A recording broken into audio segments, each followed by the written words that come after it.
জানেন যে আমাদের প্রধান অতিথি তিনি আমাদের মাঝে তাশরিফ আনবেন।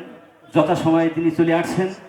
আপনাদেরকে ধৈর্য তৃপ্তি না করে তানাকে আপনারা ভালোভাবে জানেন যে বহু কষ্ট ত্যাগ তিতিক্ষার ভিতরে আসেন। সব জায়গায় ঝামেলা তানাকে মেটাতে হয়, বহু জায়গায় তানাকে দাবি রাখেন, এজন্য না থাকতে পারেন না। সকলের মুখে হাসি ফোটানোর জন্য সবার কাছে আমি তার জন্য দোয়া চাই। আপনারা যে যেখানে আছেন দ্রুত তাফসীর কোরআন মাহফিলে আসেন। আমরা আর কাল বিলম্ব দেরি করব না। আমরা আমাদের আজকের তাফসীর কোরআন মাহফিল পাঁচশবি ইয়াং জেনারেশন এবং প্রবাসী ভাইদের উদ্যোগে আজকের আমাদের মাহফিলের প্রধান অতিথি তিনি এখন কথা বলবেন। মুহাদ্দিস আব্দুল খালেক, কেন্দ্রীয় সাংগঠনিক সেক্রেটারি, বাংলাদেশ জামাত ইসলামী খুলনা অঞ্চল। তিনি আমার উস্তাদুল মোকাররম। তারাকে তাফসীর কোরআন মাহফিলে কথা বলার জন্য আমি অনুরোধ রাখছি। জাযাকাল্লাহ। মাইক চালু করে দাও, শব্দ বাড়াও।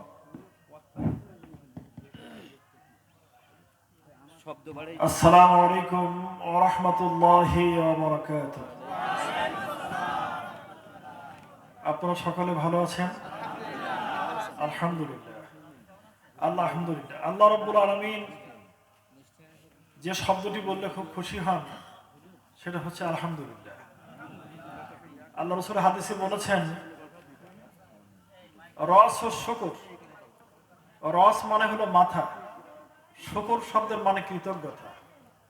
আল্লাহকে যত ভাষায় আপনি কথা বলেন, আল্লাহকে ধন্যবাদ জানান, তার ভিতরে যে শব্দটি আল্লাহর কাছে প্রিয় সেটা হচ্ছে আলহামদুলিল্লাহি রাসু শুকরি। আলহামদুলিল্লাহ হলো শুকরিয়া জানানোর যত ভাষা আছে তার ভিতরে আল্লাহর কাছে সবচেয়ে প্রিয় ভাষা হচ্ছে আলহামদুলিল্লাহ। আমরা আবার সুন্দর করে বলি আলহামদুলিল্লাহ। নাহমাদুহু ওয়া নুসাল্লি আলা রাসূলিহিল কারীম, আম্মা বা'দ। আজকের এই মহতি তাফসীরুল কোরআন মাহফিলের জনাব সভাপতি হযরতে উলামায়ে কেরাম, আমার অনেক স্নেহের হৃদয়ের গভীরে যাদের স্থান, আমার ভালোবাসার স্নেহের অনেক ছাত্ররা, আমার ভাই, আমার মুরব্বী, আপনজন, তরুণ, যুবক, কচিকাছারা এখানে আপনারা হাজির হয়েছেন। এই জায়গাটি সব ভরে গেলে খুব চমৎকার দেখা যেত। যুবকরা অনেক কষ্ট করে, অনেক ডিজাইন করে, ডেকোরেশন করে আজকের এই মাহফিলের ইন্তজাম করেছেন। আপনারা যারা আশেপাশে আছেন এই মাহফিলের বরকত গ্রহণ করার জন্য, অনেক বরকতপূর্ণ মাহফিল হতে পারে। এই মাহফিল যদি আল্লাহ তাআলা আমাদের কারোর জন্য কবুল করেন, পরকালে এটা নাজাতের ওসিলা হয়ে যেতে পারে। আলহামদুলিল্লাহ।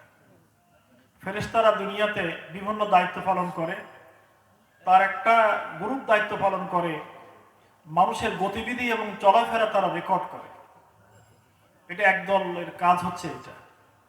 হাদিস শরীফে এসেছে এ ধরনের মাহফিল যখন ফেরেশতারা দেখে তখন মাহফিলের পাশে দাঁড়িয়ে যায়, মাহফিলে শরীক হয়, মাহফিলে বসে যায়। সহিহ হাদিস।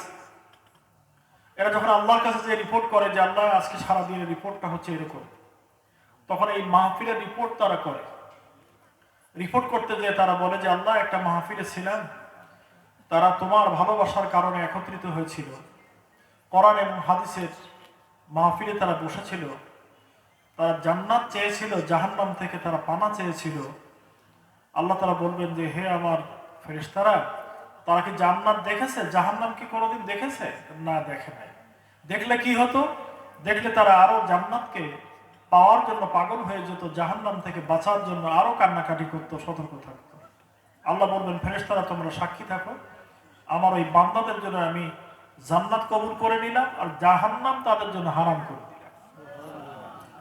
এক পর্যায়ে তারা বলবেন যে আল্লাহ, এত বড় মর্যাদা দিলেন কিন্তু ওই মাহফিলে একজন লোক আসে নাই, তার নিয়ত ছিল না মাহফিলে আসা, পাশ থেকে যাচ্ছিল, হঠাৎ করে মাহফিল দেখে সে শরীক হয়েছিল, তার নিয়ত ছিল না মাহফিলে বসা।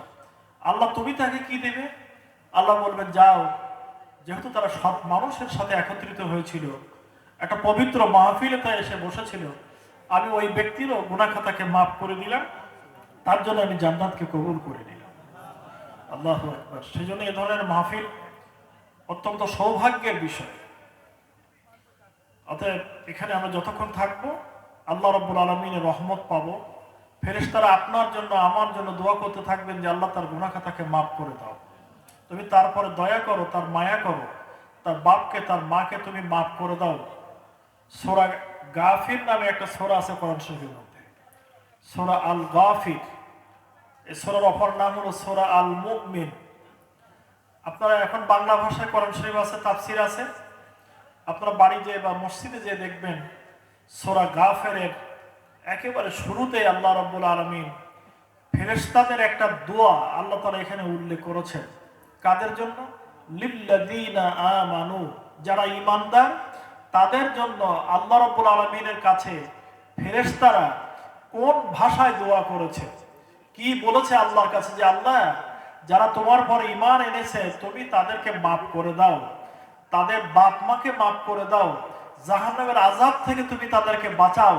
এরকম চমৎকার দোয়া দেখবেন এই সূরার প্রথমেই আল্লাহ তাআলা উল্লেখ করেছেন। আলহামদুলিল্লাহ। সম্মানিত বন্ধুগণ, আল্লাহ রাব্বুল আলামিন আমাদেরকে জাহান্নামে দেওয়ার জন্য, শাস্তি দেওয়ার জন্য বানাননি।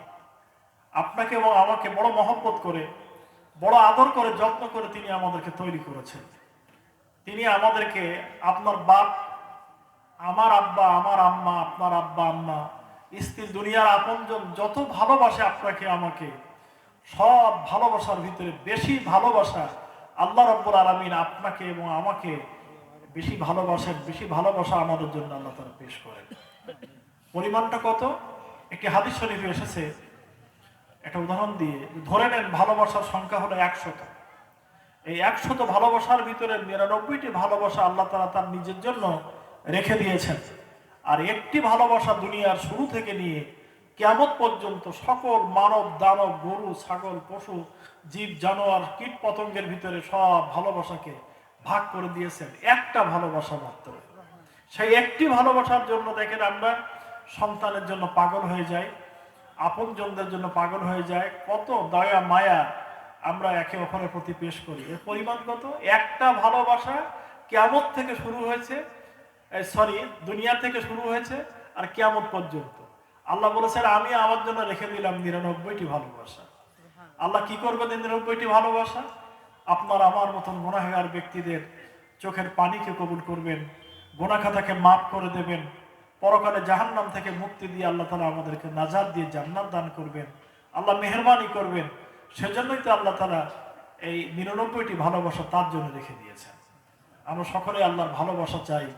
সাহাবীরা বলেন, ইয়া রাসূলুল্লাহ, আমরা তো আমাদের আমলের পরে ভিত্তি করে জান্নাতে যেতে পারবো না, আপনি আল্লাহ রাসূল, আপনার তো কোনো গুনাহ নাই, আপনি তো সব গুনাহ খাতা আগের পরে আল্লাহ তাআলা ভুল ত্রুটি আপনি করেননি, তারপরও মাফ করে দিয়েছেন, আপনি কি আল্লাহর রহমত ছাড়া জান্নাতে যেতে পারবেন না? হুজুর বললেন, না, আমি মুহাম্মদ রাসূলুল্লাহ সাল্লাল্লাহু আলাইহি ওয়াসাল্লাম, আমিও আল্লাহ তাআলার রহমতের পরে নির্ভরশীল, আল্লাহর দয়া এবং মায়ার মাধ্যমেই আমি জান্নাতে যাব। বন্ধুগণ, এই জন্য আল্লাহর দয়ার সীমানার ভিতরে থাকতে হবে।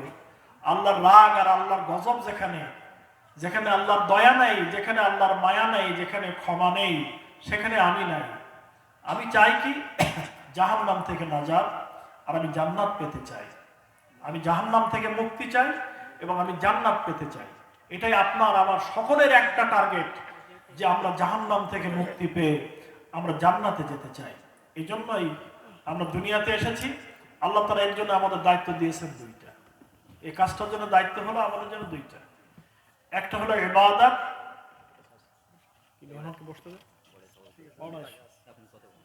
একটি হলো ইবাদত, আরেকটি হলো খেলাফত। বলুন তো কি বললাম? ইবাদত, আরেকটি হলো খেলাফত।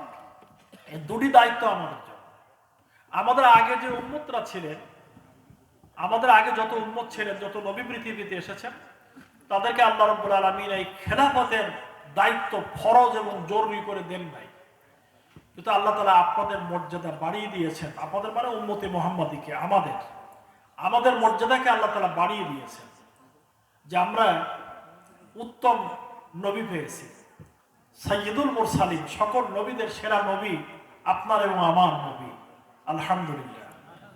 আল্লাহ যত আসমানি কিতাব পাঠিয়েছেন, তার মধ্যে সবচেয়ে মহান পরিপূর্ণ কিতাব আল কোরআন আপনাকে আমাকে আমাদের সকলের জন্য আল্লাহ তাআলা এই কিতাবকে আল কোরআনকে আমাদের জন্য নাজিল করেছেন।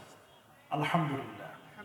আল্লাহ তাআলা উত্তম কিবলা আমাদের জন্য দিয়েছেন। ইন্না আউয়ালা বাইতিন উদিয়া লিন-নাস লাল্লাযী বিবাক্কাতা মুবারাকা ওয়া হুদা।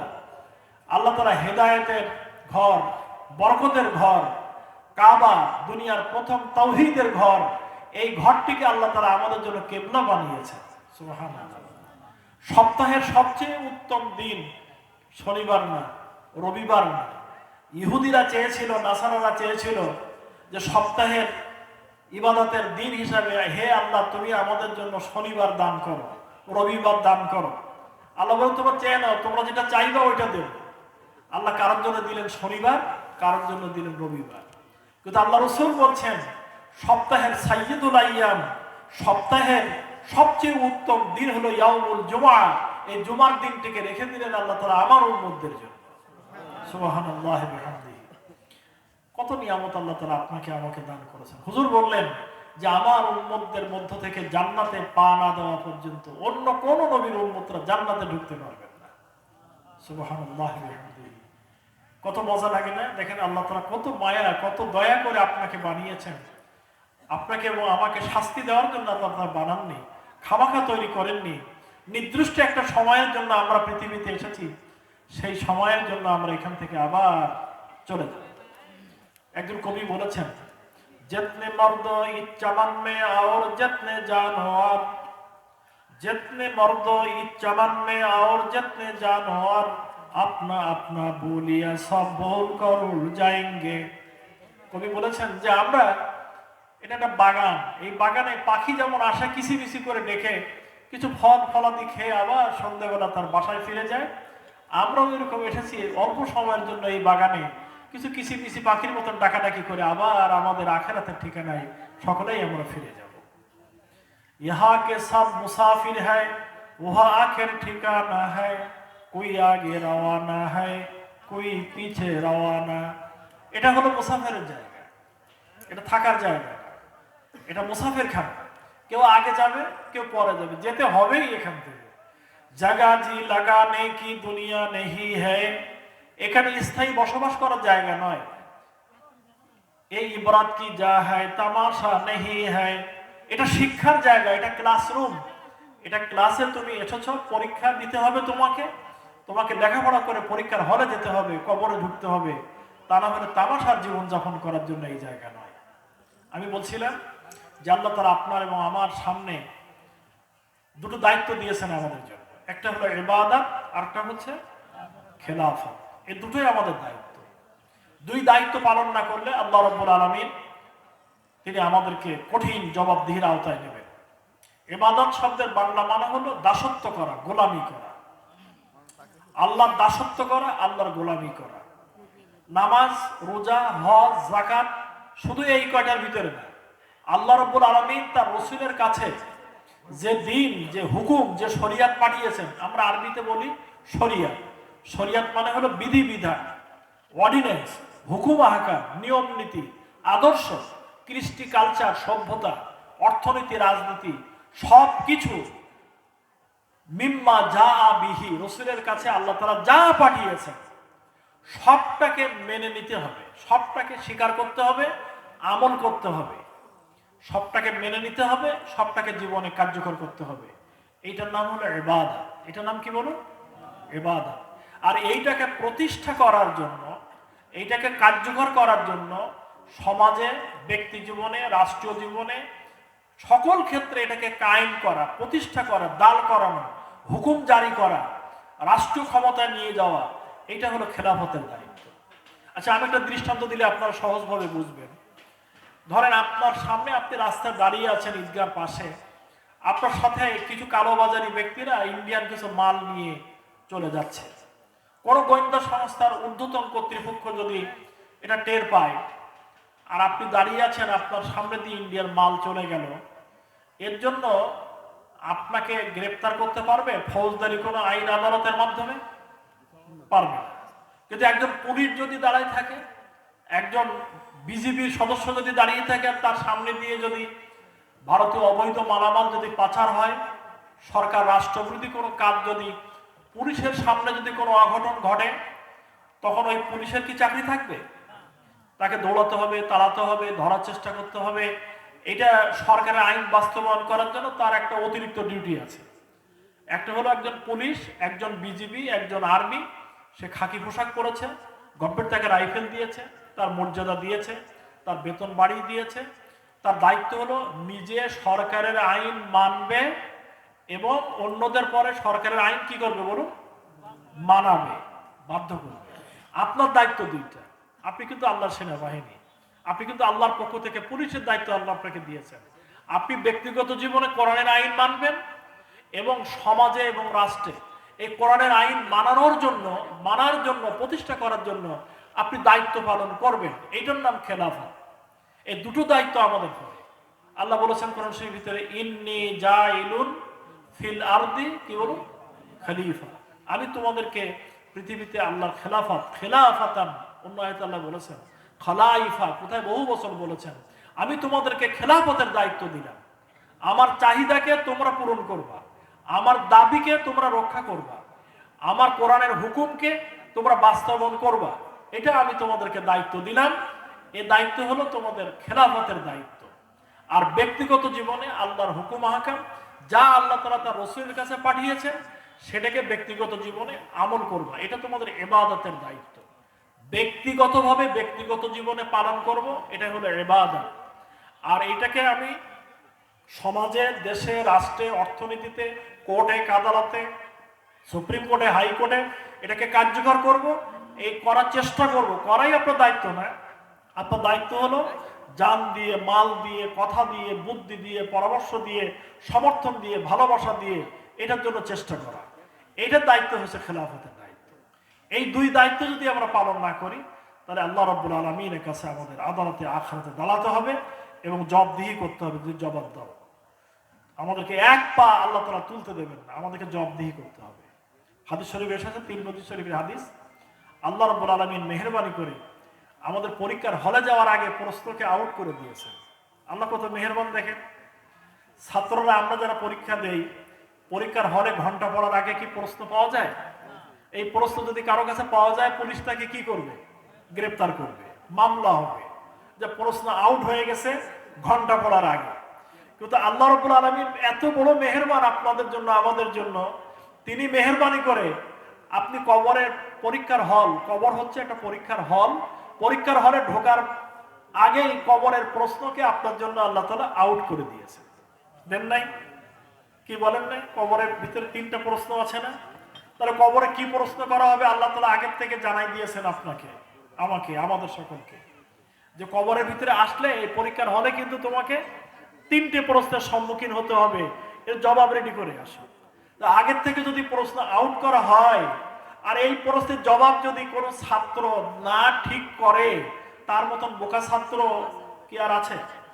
আল্লাহ তাআলা আপনাদেরকে মেহেরবানি করে, আমাদেরকে মেহেরবানি করে কবরের প্রশ্নকে আগের থেকে আউট করে দিয়েছেন। এই 3টা প্রশ্নের সম্মুখীন হবে। এই মুরব্বীকে একটু বসতে দেন, কষ্ট। উনি বোধহয় স্টেজে আসতে চান, ওনাকে আসলে বসতে দেন। আচ্ছা, তাহলে কবরের 3টি প্রশ্ন আল্লাহ তাআলা আগের থেকে আউট করে দিয়েছেন রাসূলের মাধ্যমে। মার রব্বুকা, তোমরা কি বলো? ওয়ামা দীনুকা ওয়ামান নাবিয়ুকা। ওমা দীনুকা, তোমার দিন কি, তোমার রব কে ছিল, তোমার নবী কে ছিলেন, তুমি উত্তর দাও। এখন আপনি এবং আমি মানলাম না, শুনলাম না, বুঝলাম না, কি বলে ধার ধারলাম না এই প্রশ্নের জবাব, তখন কবরের ভিতরে কি বলতে হবে? 2টো হাদিসের ভিতরে আসছে যে মানুষ 2টো উত্তর দেবে। যে প্রশ্নপত্র পেলে আর প্রশ্নপত্রের উত্তর রেডি করলে না, তখন এই ব্যক্তিদের কাছে যখন ফেরেশতা প্রশ্ন করবেন তখন সে জবাব দেবে 2টা। একটা হলো বলবে হা হা লা আদরি, হায় হায় এই প্রশ্নের জবাব আমার কাছে নাই, আমি এই প্রশ্নের জবাব দিতে পারবো না। আরেকটা বলবে আকুলু মা ইয়াকুলুন নাস, যে আমি আর কি বলবো, সবাই যা বলে আমিও তাই এর উত্তর দিচ্ছি। কিছু লোকজন আছে না এরকম চালাক, দেখবেন সালিশে বিচারে গেলে যদি আমরা বলি যে ভাই আপনার মতামত বলেন তো, এটা কি রায় দেওয়া যায়, তো একটু বুদ্ধি করে বলে যে ভাই আমি আর কি বলবো, সবাই যা বলে আমিও তাই বলি, কি বলে এরকম বলে না? এ চালাকি করে কবরের ভিতরে আল্লাহর কাছে, ফেরেশতাদের কাছে বাঁচার চেষ্টা করবে। কি বলবে? আকুলু মা ইয়াকুলুন নাস। হাদিসে আছে দেখবেন যে সবাই যে এর উত্তর দেয়, আমার ওই একই উত্তর, আমার কোনো আলাদা উত্তর, ওই একই উত্তর। নাউযুবিল্লাহি মিন যালিক। আমার কথা হলো যে এই প্রশ্ন আল্লাহ তাআলা আমাদের কাছে দিয়েছেন, আমার রব কি, আমার দিন কি, আমার নবী কে, আমার মূল নেতা, যার নির্দেশিত পথে তিনি যেভাবে খেয়েছেন, পড়েছেন, হেসেছেন, কেঁদেছেন, তিনি যেভাবে রাষ্ট্র চালিয়েছেন, অর্থনীতি চালিয়েছেন, গোটা জীবন জিন্দেগি যেভাবে তিনি চালিয়েছেন, আমি কেবলমাত্র তাকেই অনুসরণ করব। তার জীবনের সাথে যার জীবন মিলবে, 100 ভাগ মিলবে না, এক নবীর সাথে তো 100 ভাগ মেলানো যাবে না, যিনি এগিয়ে থাকবেন রসুলের চরিত্র অনুসরণ করার দিক থেকে, আমি তাকে নেতা হিসাবে মানব। আর রব প্রতিপালক, যিনি আমাকে জন্ম দিয়েছেন, লালন পালন করছেন, যিনি আমাকে রিজিক দিচ্ছেন, জীবনে যা কিছু প্রয়োজন তিনি আমাকে দিচ্ছেন, তার বিধান দিয়েছেন, আইন দিয়েছেন, আমি তার আইন মানবো আর কারোর আইন আমি মানবো না। এটাই হচ্ছে রবের ব্যাখ্যা। আর দিন কি? দিন মানে হলো চলার পথ, দিন মানে হলো জীবন ব্যবস্থা। আপনার গোটা জীবন ব্যবস্থা আপনি কেমন ভাবে আপনি চালাইছেন, আপনার পূর্ণ বয়স প্রাপ্তর পর থেকে নিয়ে আপনার বার্ধক্য পর্যন্ত সময়টা আপনি আপনার জীবনকে কোন ধারায় আপনি পরিচালনা করেছেন, জবাব দাও। এই 3টি প্রশ্নের জবাব নিয়ে যদি কবরে না যেতে পারি, তাহলে আমাদের প্রশ্ন আউট করে দিয়ে যদি আমরা বোকার মতন কবরে যেয়ে বলি হা হা লাদ্রি, হাই হাই আমরা জানি না, তখন কি আছে হাদিসে? যে বলা হবে যে ওর পরে এই শাস্তি দাও, এই শাস্তি দাও, এই শাস্তি দাও। বিষাক্ত সর্বদংশন করবে, চেলা বিচ্ছু ধ্বংস করবে, কবরকে সংকীর্ণ করা হবে, হাতুড় দিয়ে মুগুর দিয়ে পিটানো হবে, আগুন দিয়ে ঝলসানো হবে, পরশুর আয়াত, আগুন দিয়ে ঝলসানো হবে, আগুন দিয়ে জ্বালানো হবে। এইভাবে তার আযাব চলতে থাকবে কিয়ামত পর্যন্ত, ইসরাফিল সালামের সিংহে ফুৎকার পর্যন্ত। আর তিনি যদি জবাব দেন, ভালো জবাব দিতে পারেন, জীবন যদি এইভাবেই করে থাকে, তার জান্নাতের সাথে সম্পর্ক স্থাপন হবে। সুশীতল সুন্দর পরিবেশের ভিতরে আল্লাহ তাআলা তাকে জান্নাতের পরিবেশের ভিতরে কিয়ামত পর্যন্ত, ঈসা আলাইহিস সালামের সিংহায় ফু দেওয়া পর্যন্ত তাকে সুন্দর পরিবেশে আল্লাহ তাআলা তাকে ঘুমায় রাখবেন। সুবহানাল্লাহ। এটা হলো 3টি প্রশ্ন। আর আখিরাতে 5টি প্রশ্ন আছে। আখিরাতের হলে যখন উঠবেন, যখন ইসরাফিল আলাইহিস সালামের সিংহায় প্রথম ফুৎকারে দুনিয়ার যত জিনিস বেঁচে থাকবে, দাঁড়িয়ে থাকবে, সব ধ্বংস হবে। প্রথম ফুৎকারে মানুষ যারা জীবিত থাকবে তারা মারা যাবে, দুনিয়া সব ধ্বংস হয়ে যাবে, পাহাড়গুলি ধ্বংস হবে, সাগর উতলে উঠবে, সাগরের ভিতরে আগুন প্রজ্বলিত হবে ভিতর থেকে, এগুলি সব বিধুনিত তুলার মতন উঠতে থাকবে। কোন সময় আয়াতে দেখবেন 36 পারার ভিতরে কত বর্ণনা এসেছে। ইজা জুলজিলাতিল আরদু জিলজালাহা ওয়া আখরাজাতিল আরদু আসকালাহা ওয়া ক্বালাল ইনসানু মা লাহা ইজা সামাউ ফাতারাত, আছে না, ইজা শামসু কুব্বিরাত, এগুলো সব কিয়ামতের বর্ণনা। তো এই বর্ণনা আল্লাহ তাআলা আমাদের সামনে দিয়েছেন, কিয়ামত কি, আখিরাত কি, জাহান্নাম কি, জান্নাত কি, সব কিছু দিয়েছেন। দিয়ে এবার আপনার হাতে প্রশ্ন দিয়ে দিয়েছেন যে বান্দা, তোমার এই মাঠে এই পরীক্ষার হলে আসার আগে আমি যেমন কবরে তোমাকে 3টি প্রশ্ন আউট করলাম, আর হাসরের ময়দানে আসার আগে তোমাকে 5টি প্রশ্ন তোমাকে আউট করে দিলাম। পরীক্ষার হলে যাওয়ার আগেই আল্লাহ তাআলা হাসরের ময়দানে প্রশ্ন দিয়ে দিয়েছেন। কি? 5টির 1 নম্বর প্রশ্ন হলো, আমি যে জীবন তোমাকে দান করেছিলাম, এই জীবনের বালেগ হওয়ার পর থেকে, বয়সপ্রাপ্ত হওয়ার পর থেকে নিয়ে তোমার জীবনের প্রান্ত সীমা পর্যন্ত তোমার জীবনকে তুমি কোন পথে কাজে লাগাইছো বলো। হাদিসে বলা হয়েছে লা তাজুলু কদম ইবনি আদম হাত্তা ইউসআলা আন খামস। 5টি প্রশ্নের জবাব না দেওয়া পর্যন্ত কোন মহরতি মহাজন কোন ব্যক্তিকে আল্লাহ তাআলা 1 পা তুলতে দেবেন না। জবাব দাও। 1 নম্বর প্রশ্ন, তোমার জীবনকে তুমি কোন কাজে লাগিয়েছো। 2 নম্বর প্রশ্ন হবে, জীবনের গুরুত্বপূর্ণ সময় হলো তোমার যৌবনকাল, তুমি তোমার যৌবনকালকে কোন পথে, কোন কাজে লাগিয়েছো তোমার যৌবনকাল বলো। যৌবনের শক্তি, উদ্যম, তোমার গতি, প্রকৃতি, তোমার রক্ত, তোমার বল, তোমার বীর্য, তোমার সাহসিকতা, তুমি কি আল্লাহর দ্বীনের জন্য ব্যবহার করেছো নাকি শয়তানের পথে ব্যবহার করেছো, জবাব দাও। তাহলে 1 নম্বর জীবন, 2 নম্বর হলো যৌবনকাল, 3 নম্বর হলো যে মালের তুমি সম্পদের মালিক ছিলে, এই মাল তুমি কিভাবে কামাই করেছিলে বলো। এটা হালাল পথে না হারাম পথে। হালাল এবং হারাম কোন পথে তুমি তোমার মাল সংগ্রহ করেছো বলো। বন্ধুগণ, মাল যদি হালাল না হয় তাহলে ওই হারাম মাল খেয়ে, হারাম মাল পরে নামাজ, রোজা, হজ, যাকাত, কান্না কাটি কোনো লাভ নেই আল্লাহ তাআলার কাছে। ফেরেশতারা যে একজন ব্যক্তি সম্পর্কে আল্লাহর কাছে বলবেন যে আল্লাহ, এই লোকটা এত কান্নাকাটি করে, তার চোখের পানি ফেলে, এত রোনাজারি করে, আর তার আমল নিয়ে আমরা তোমার কাছে জমা দেই, তার আমল নামায় লিখে দেই, কিন্তু আমল নামা থেকে সব নেকিগুলো নষ্ট হয়ে যায়। কি কারণ আল্লাহ তাআলা? আল্লাহ তাআলা বলবেন ফেরেশতাদেরকে, কাইফা তুস্তাজাবু লাহু দাওয়া, হে আমার ফেরেশতারা, তোমরা বলো তো দেখি এই ব্যক্তির নেক কাজ আমি কি করে আমল নামার ভিতরে রাখবো এবং লিখবো। গুজিয়া বিল হারাম, তার শরীর তৈরি হয়েছে হারাম খেয়ে। মাতাআমুহু হারাম, পেটে খাদ্য হলো হারাম। মালবাসুহু হারাম, তার লেবাস পোশাক হলো হারাম। অতএব এই হারাম খাদ্যে গঠিত দেহ, তার ইবাদত বন্দেগী আমার কাছে কোনো মূল্য নেই, এজন্য আমল নামায় এটা জমা হবে না, সব বাতিল। তাহলে 3 নম্বর প্রশ্ন কি বলুন, যে তুমি যে সম্পদের মালিক ছিলে, এই সম্পদ তুমি হালাল উপায়ে গ্রহণ করেছো না হারাম উপায়ে গ্রহণ করেছো বলো। দেখেছেন কি কঠিন প্রশ্ন। 4 নম্বর প্রশ্ন হলো কি, যে তুমি যে মালের মালিক ছিলে, এই মাল তুমি ব্যয় করেছিলে, এই ব্যয়ের রাস্তা, এই ব্যয়ের খাত, এটা হালাল না হারাম? তুমি কোন কাজে খরচ করেছিলে, ব্যয় করেছিলে বলো। কিভাবে আয় করেছো, এইটা প্রশ্ন।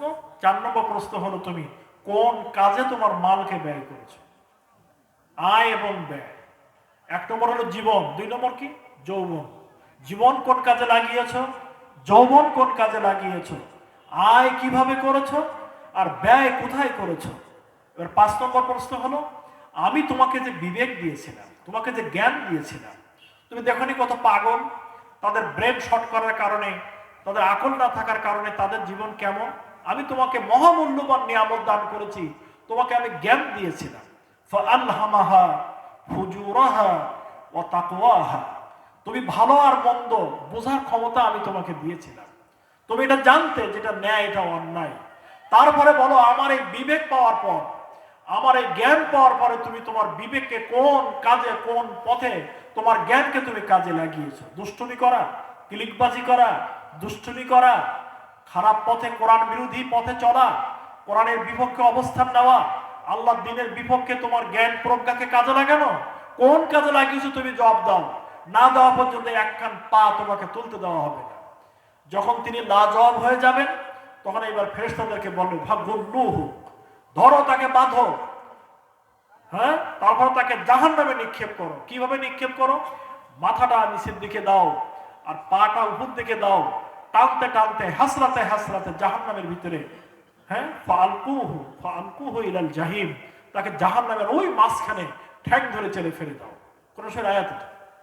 বন্ধ করে এই জীবন আপনার এবং আমার সামনে অপেক্ষা করছে। এইটাই হচ্ছে আমাদের সামনে পরীক্ষার ক্ষেত্র। আমরা কিন্তু পরীক্ষার হলে আছি।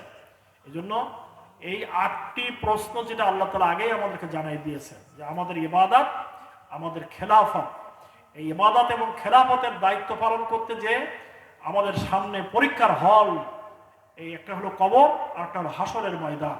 এই 2 জায়গায় আল্লাহ রাব্বুল আলামিন আমাদেরকে প্রশ্নপত্র, সকলের কাছে একই প্রশ্ন দেবেন, যে আমি মুহাদ্দিস, আমি মুফতি, আমি মুফাসসির, সকলের জন্য একই প্রশ্ন, তুমি জবাব দাও, তুমি এর কি উত্তর দেবে। সেজন্য আমাদের এই প্রশ্নের জবাবের জন্য সকলের সতর্ক থাকতে হবে, যেন আল্লাহ তাআলা এই প্রশ্নের বাইরে যেন আমরা আমাদের জীবনকে হা হা লাদ্রি, হায় হায় আমি কিছু জানি না, আর পা এই হাসরের ময়দানে আমি তুলতে পারবো না, হুদু ইলা সাওয়াইল জাহিম, জাহান্নামের পথে চালাও তাদেরকে। যখন জাহান্নামে নিয়ে যাওয়া হবে, তো ওয়াকিফুহুম ফাইন্নাহুম মাসউলুন, আল্লাহ বলবেন যে একটু দাঁড় করা, ওদের সাথে কিছু প্রশ্ন আছে। ফেরেশতারা বলবেন যে দাঁড়াও, তোমাদের কাছে কিছু জিজ্ঞাসা আছে। মা সালাকাকুম ফি সাকার, তুমি জাহান্নামে যাচ্ছ কেন, তুমি দোজখে কেন যাচ্ছ বলো তো, তুমি তো দোজখে যাওয়ার জন্য তো তোমাকে তৈরি করা হয়নি, তুমি জাহান্নামে যাচ্ছ কেন। এভাবে তারা জিজ্ঞেস করবেন, আল্লাহ তাআলা জিজ্ঞেস করবেন। বন্ধুগণ, সুধী মণ্ডলী, সম্মানিত উপস্থিতি মা এবং বোনেরা, এই জীবন আমাদের সকলের ফেস করতে হবে। আমি এর কথা লম্বা করবো না। আমাকে ভোরেই একেবারে ফজর বাদিয়ে আবার খুলনায় যেতে হবে, সেখান থেকে আমাকে আবার সাতক্ষীরা ফিরতে হবে, তারপরে আবার 3-4টা প্রোগ্রাম আছে, মাহফিল আছে কালকে, সারাদিন চরম ব্যস্ততা। আমি এই গ্রামটা উচ্চশিক্ষিত, সুশিক্ষিত এটা অনেক ভালো মানুষের বসবাস, দিনদার পরহেজগার ইমানদার মানুষের বসবাস। আসুন আমরা আমাদের পরিবারকে এই রঙে সাজাই, আমাদের আপনজনদের কাছে দাওয়াত দেই, আমাদের গ্রামবাসী সম্মানিত প্রতিবেশীদের কাছে আমরা দাওয়াত দেই, দিয়ে আমাদের দুনিয়ার জীবন এবং আখিরাতের জীবনকে আমরা সুন্দর করে গড়ে তোলার জন্য চেষ্টা করি।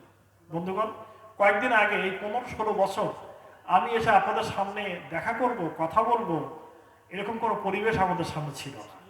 মন চাইতো, অনেক জানাজার ওসিয়াত ছিল, শতাধিক জানাজা বলে গেছেন হুজুর আমার জানাজাটা পড়াবেন, কিন্তু এই ব্যক্তিদের জানাজাও আমি হাজির হতে পারিনি। আমার আপন আত্মীয় স্বজন কয়েকজন মারা গেছেন, আমার আপন বোন ভগ্নিপতি, তাদের জানাজাও আমি আসতে পারিনি, যেতে পারিনি। অনেক মানুষ ওসিয়াতে হাজির হতে পারে। 86টি মামলা অন্তত আমার নামে মামলা রেকর্ড হয়েছিল, 86টি। 1.5 বছরের মতন জেলে থাকলাম। আপনারা গ্রামের অনেক লোকজন আমার সাথে ছিলেন, 2-1 জন, আশেপাশের লোকজনও ছিলেন, মৌলানা ইব্রাহিম সাহেব আমার সাথে ছিলেন। তো এইভাবে আমাদের দীর্ঘ সময় কাটিয়েছে যারা আমাদের আপনজনদের কাছে আমরা আসতে পারিনি। চরম জুলুমের শিকার। আল্লাহ তাআলা কখনো জুলুমকে, জালেমকে বরদাস্ত করেন না। জুলুম, আল্লাহ তাআলা বলেছেন যে আমি আমার নিজের জন্য জুলুমকে হারাম করেছি, আর তোমাদের জন্য, সকলের জন্য জুলুমকে আমি হারাম করে দিলাম।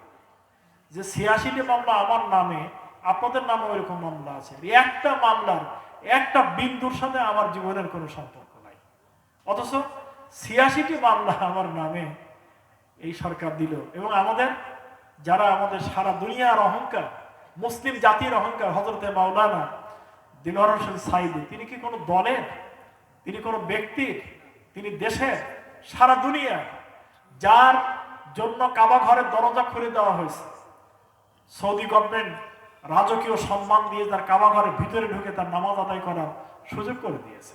সুবহানাল্লাহ বিহামদিহি। কয়জনের সুযোগ? তার বক্তৃতা আছে না, ইউটিউবে দেখবেন যে কিভাবে কাবার ভিতরে ঢুকে তিনি কান্নাকাটি করেছেন এবং কিভাবে তিনি আল্লাহর কাছে ফরিয়াদ করেছেন। এই ব্যক্তিটি কোরআনের জন্য একটা কোরআনের পাখি বলা হয়, তাকেও ক্ষমা করা হলো না।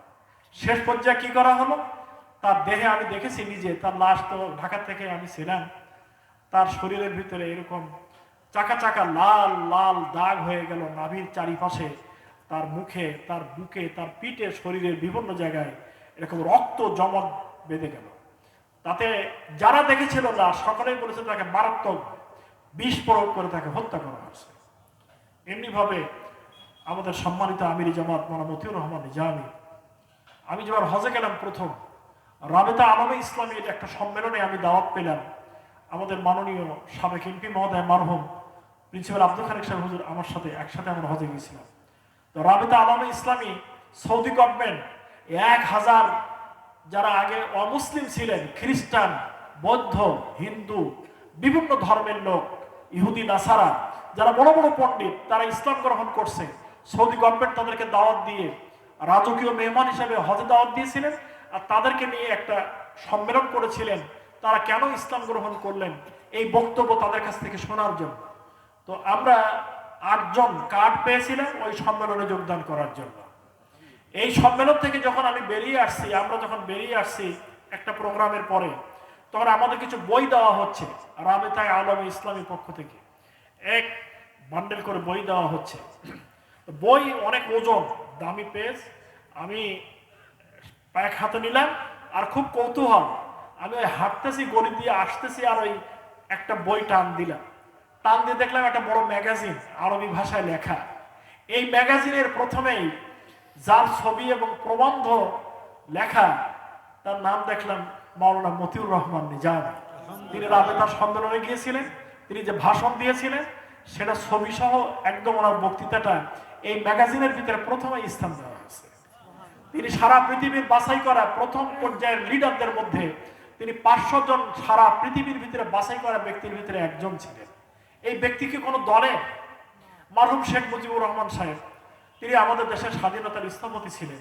এই ব্যক্তিটা তো আমাদের সকলের, একটা দল থেকে এসেছেন, কিন্তু এ ধরনের লিডাররা তো সকলের হওয়া উচিত। কি বলে, দেশের যিনি প্রধানমন্ত্রী হন তিনি কি একটা দলের হন?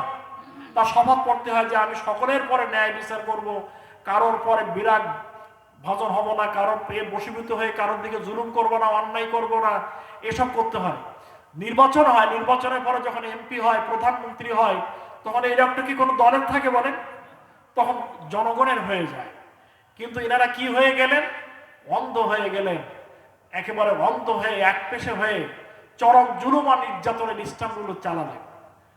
বিএনপি লাগলো না, জামাত লাগলো না, কাউকে লাগলো না। আল্লাহ রাব্বুল আলামিন যেমন আকাশ থেকে আবাবিল পাঠিয়ে দিয়ে কাবাকে হেফাজত করছিলেন, এই জালেমদেরকে আল্লাহ রাব্বুল আলামিন সেইভাবে আবাবিল পাঠিয়ে তাদেরকে ধ্বংস করলেন।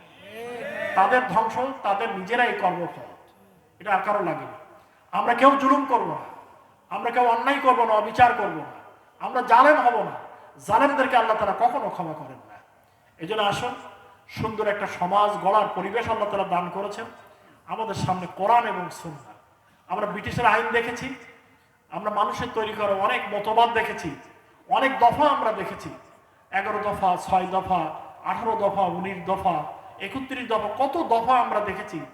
আল্লাহ বলছেন আইয়ুহান নাস, হে মানবতা, আইয়ুহান নাস, চলে এসো, কুলু লা ইলাহা ইল্লাল্লাহ, তোমরা সকলেই বলো যে সার্বভৌম ক্ষমতার মালিক একমাত্র আল্লাহ তাআলা। তুফলিহুন, তোমরা সকলেই কামিয়াব হবে, দুনিয়ায় বিজয়ী হবে, আখিরাতে বিজয়ী হবে। কোনো ব্যক্তির দিকে যেও না, কোনো দলের দিকে যেও না, এসব কোরআনের কাছে। আল্লাহ সূরা আরাফের মধ্যে আপনাকে আমাকে মেসেজ দিচ্ছেন, ওয়ালাউ আন্না আহলাল কুরা আমানু ওয়াত্তাকাউ, দেশের জনগণ যদি ঈমান আনতো আর যদি তাকওয়া, আল্লাহর ভয় ভীতি নিয়ে, আল্লাহর ভালোবাসা নিয়ে যদি তারা তাদের জীবন চালাতো, তাহলে আমি আল্লাহ ওয়াদা করছি তাদের সাথে। সূরা আরাফ কি ওয়াদা? লা ফাতাহনা আলাইহিম বারাকাতিন মিনাস সামাই ওয়াল আরদি, আসমান এবং জমিনের বরকতের যত দরজা, সব বরকতের দরজাকে আমি ওই দেশের জন্য, জাতির জন্য আমি খুলে দিতাম। এটা আল্লাহর ওয়াদা, কোরআন শরীফের ওয়াদা। কিন্তু আমরা ওদিকে যাচ্ছি না কেন? আমরা কেন মানুষের বস্তা পচা আইনের দিকে আমরা যাব কেন? আমরা কোরআনের কাছে আসবো। তাফসীর করার মাহফিলের সফলতা এখানেই যে কোরআন যা বলেছে, যেখানে যে হুকুম দিয়েছে, আমরা সেখানে সেই হুকুম পালন করব, যেভাবে বলেছে সেভাবে। কোরআন শরীফের যে বিধান, আইন বলছে এইটা করো, আমি ওইটা চুমু খেলাম, কি বলে? এটা তো লাভ হবে না। যেখানে যা বলেছেন কোরআনে সেই আইন মানতে হবে। আসুন, দল মত নির্বিশেষে কোরআন শরীফকে শুধু একটা দলের, কোরআন শরীফ যেমন মুসলমানের, কোরআনের ভিতরে আবার আল্লাহ তাআলা জাতি ধর্ম বর্ণ নির্বিশেষে হিন্দু বৌদ্ধ খ্রিস্টান সকলের মুক্তির কথা কোরআনের ভিতরে দাওয়াত দেওয়া হয়েছে। অতএব আসেন আমরা কোরআনের কাছে চলে আসি, কোরআন যা বলেছে তাই আমরা পালন করি, সম্মিলিতভাবে করি, সবাই মিলে করি, আল্লাহর দিন পালন করি, রসুলের সুন্নাহ, রসুলের আদর্শ, যে আদর্শ বাস্তবায়ন করতে যে আমরা ওহদের মাঠে গেলাম, বদরের মাঠে যে দেখে আসলাম, ওহদের কি বলে খন্দকের ময়দানে গেলাম, হুনাইনের ময়দানে গেলাম, যে তো লোম শিহরে ওঠে। আল্লাহ রসুল যেখানে যে গুহার ভিতরে আশ্রয় নিয়েছিলেন, সে গুহার কাছে গেলে আমি তো ভয় আর পা তুলতে পারছি না, যে রসুলের মুবারক পা এখানে, এই গুহার ভিতরে তিনি আশ্রয় নিয়েছিলেন ওহদের পাহাড়ের ভিতরে। সেই ফাঁক দিয়ে ঢোকা কল্পনা করা যায় না, কিন্তু ওই ফাঁক দিয়ে আল্লাহ রসুল ভিতরে ঢুকে তিনি আহত অবস্থায়, দাম শহীদ হলো, তিনি সেখানে রক্তাক্ত অবস্থায় তিনি আশ্রয় গ্রহণ করেছিলেন। আমরা এবার উমরাতেও সেখানে গিয়েছিলাম। অথবা আসেন রসুলের দাঁত ভাঙা এই দিন, রক্ত ঝরা দিন, কোরআন এবং সুন্নাহর কাছে আমরা সকলেই ফিরে আসি। আল্লাহ তাআলার এই অমোঘ বাণী, এটার কাছে আমরা ফিরে আসতে বললে আল্লাহ তাআলা আমাদেরকে দুনিয়াও শান্তি দেবেন, আখিরাতেও আল্লাহ তাআলা আমাদেরকে মুক্তি দেবেন। আমি আধা ঘন্টা কথা বলতে চেয়েছিলাম, আরো 5 মিনিট বেশি হয়ে গেছে। আমি আপনাদের কাছে দোয়া চাই, আপনারা আমার জন্য দোয়া করবেন। আপনাদের সুখ দুঃখে যে কোনো সময় আপনাদের পাশে দাঁড়াতে পারি, আপনাদের জন্য দোয়া করতে পারি, আপনাদের দোয়া পেতে পারি। দুনিয়ার কোনো গর্ব, কোনো অহংকার যেন আল্লাহ তাআলা আমার ভিতরে না দেয়। আমি যেন বিনয়ী হই, নম্র হই, মার্জিত হই, গরিব দুঃখী ধনী নির্ধন সকলের জন্য যেন আমি আমার জীবনকে উৎসর্গ করতে পারি। আল্লাহ রাব্বুল আলামিন আমাকে সেই তৌফিক দান করুন। আমিন। আসসালামু আলাইকুম ওয়া রাহমাতুল্লাহি ওয়া বারাকাতুহু। আপনাদেরকে বসায় রেখে